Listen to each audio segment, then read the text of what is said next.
여러분, 혹시 우리 한민족의 조상이 저 멀리 중동에서 왔다고 상상해 보신 적 있나요? 오늘 우리가 파헤쳐볼 자료는요, 아주 기발하고 구체적인 역사적 가설을 다루고 있습니다. 오직 이 문헌에서 제시하는 근거들만 딱 떼어놓고 이 놀라운 주장의 실체를 한번 낱낱이 해보겠습니다. 한민족의 뿌리가 고대 이스라엘에 있다?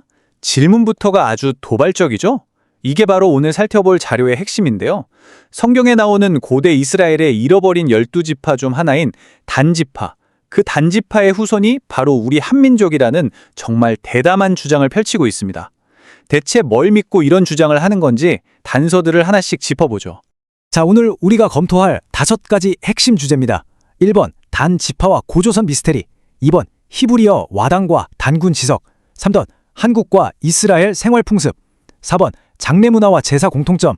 그리고 마지막 5번, 한민족의 3000년 이동 경로까지 일종의 미제 사건 파일을 여러분들 빠르게 추적해보겠습니다. 첫 번째 챕터, 단지파와 고조선 미스터리입니다. 고대 이스라엘에서 감쪽같이 사라진 그 부족, 이야기로 시작해볼까요? 이 자료에 아주 흥미로운 인용구가 하나 나오거든요. 우지 마노르 전 주한 이스라엘 대사가 남긴 말인데요.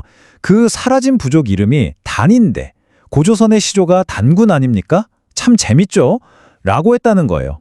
그러니까 사라진 부족 단과 우리 시조 단군, 이 발음이 비슷한 게 그냥 우연이 아니라는 거죠. 이게 두 민족을 묶어주는 첫 번째 단서로 등장합니다. 여기서 숫자 29를 주목해 주세요. 자료에서 인용한 전 서울대 총장 유기찬 박사님에 따르면요, 한국과 이스라엘 사이의 문화적, 언어적 공통점이 무려 29가지나 된다고 합니다. 솔직히 이 정도면 그냥 스쳐 지나가는 우연이라고 치부하기엔 숫자가 꽤 크잖아요. 자료는 바로 이 29가지 사례들을 들이밀면서 사실상 두 민족이 한 뿌리라고 쐐기를 박습니다. 자, 그럼 두 번째 챕터, 히브리어 와당과 단군 지석으로 넘어가 보겠습니다. 본격적인 고고학 증거들이 나오는 부분이에요. 이 자료가 결정적 한 방으로 내세우는 유물이 바로 이겁니다. 평양 대동강 유역에서 발견된 와당, 그러니까 기왓장인데요. 놀랍게도 이 기왓장에 기원전 8세기에서 6세기경에 쓰이던 고대 히브리어가 원형 그대로 떡하니 적혀 있다는 거예요. 아니, 대동강에서 히브리어가 웬 말이야 싶으시죠? 전문가들이 판독해 보니까 그 내용마저도 굉장히 종교적이고 교훈적인 메시지였다고 합니다. 증거는 기왓장만이 아닙니다. 이 연대표 한번 보시죠. 1911년에 일본 벌목군들이 백두산에서 나무를 베다가 글자가 빼곡히 새겨진 단군 지석을 발견했어요. 이걸 당시 의주랑 안동에 있던 프랑스 천주교 신부님들이 직접 보고 판독을 했는데, 네, 맞습니다. 그 글자가 바로 고대 히브리어였다는 게 이 자료의 설명입니다. 그 지석을 번역해보니 만들어진 시기가 무려 3000년 전으로 거슬러 올라간다고 해요. 자료에서는 이 3000년이라는 타이밍을 아주 중요하게 봅니다. 왜냐하면 고조선이 세워진 시기랑 고대 이스라엘의 역사적 격변기가 딱 맞물리는 시점이기 때문이죠. 시기적으로 완벽하게 맞아떨어진다는 겁니다. 세 번째 챕터, 한국과 이스라엘 생활 풍습입니다. 고고학을 넘어서 이제 일상생활로 들어가 볼게요. 이 슬라이드 진짜 소름 돋거든요. 두 문화의 관습이 묘하게 딱딱 맞아떨어집니다. 고대 이스라엘 사람들이 유월절에 양의 피를 문설주에 발라서 귀신을 쫓았잖아요. 그걸 우리 조상님들이 양 대신 피랑 색깔이 비슷한 붉은 팥죽을 써서 동짓날 문설주에 뿌리는 걸로 대체했다는 거예요. 게다가 제사 지낼 때 입는 흰 세마포 옷과 우리의 백예민족 전통, 심지어 파랑 마늘 팍팍 넣어 먹는 식습관까지 똑같다고 분석하고 있죠. 더 눈에 띄는 건 이런 일상적인 관습들입니다. 제사 지낼 때 놋그릇에 숟가락 붙집게 쓰는 민족, 전 세계에 진짜 드물거든요. 근데 양국이 똑같다는 거예요. 게다가 여자들이 물동이를 머리에 이고 다니거나 외출할 때 얼굴을 천으로 가리는 쓰개치마 풍습, 그리고 남녀유별 사상까지 우리 사극에서 맨날 보던 그 모습들이 고대 이스라엘에도 있었다는 겁니다. 자료는 심지어 이런 연구 결과도 인용합니다.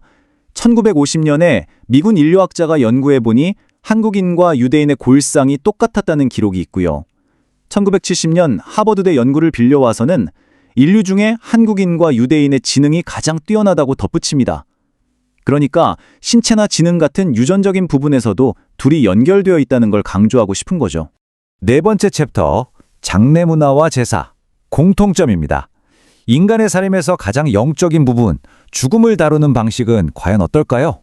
자료의 설명을 보면 슬픔을 표현하는 방식이 시각적으로나 청각적으로 거의 복사 붙여넣기 수준입니다.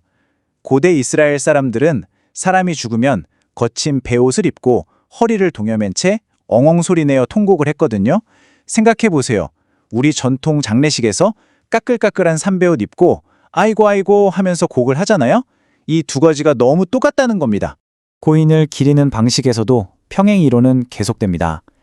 다듬지 않은 자연석으로 재단을 쌓고 산소마다 돌로 만든 잔, 즉 석잔을 놓아두는 민족은 전 세계에서 한국과 이스라엘밖에 없다고 자료는 단언합니다.